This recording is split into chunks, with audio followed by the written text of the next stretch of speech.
Imagine this. January 31st, 314 AD. The city of Arles in what is now southern France is buzzing. Bishops from all corners of the Roman world are streaming in for a council meeting.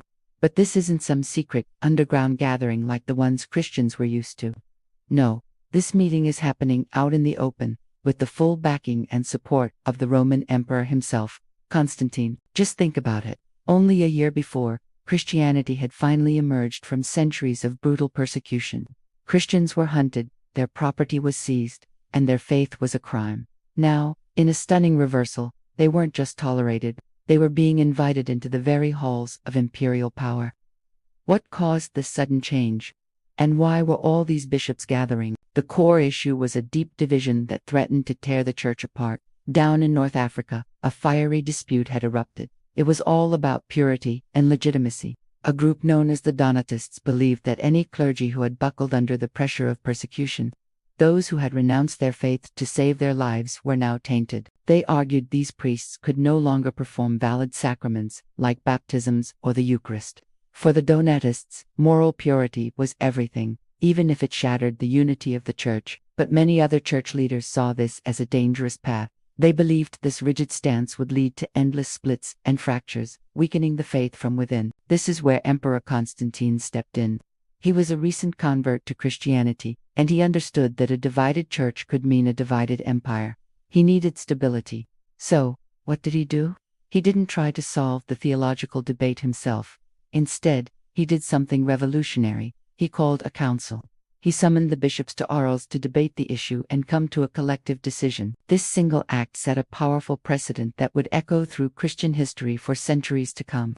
The Council of Arles was the first of its kind, a public forum where church leaders, under imperial protection, came together to resolve a major religious dispute. The verdict was swift and clear.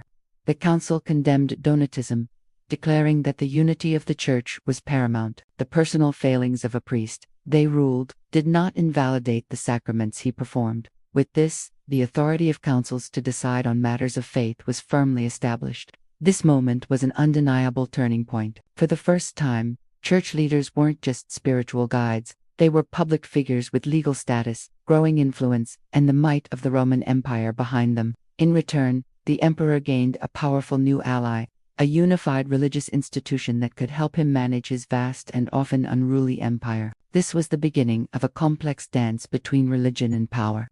The consequences were massive and would reshape the world. Future councils, following the model of Arles, would go on to define the core doctrines of Christianity.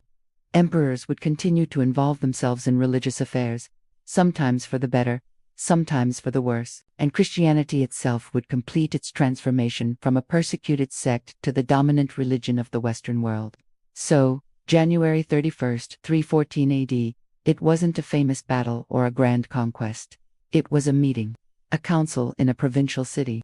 But this gathering fundamentally altered the relationship between belief and authority, and in doing so, helped lay the very foundations of medieval Europe and the world that followed. Thanks for joining us on this journey into the deep past.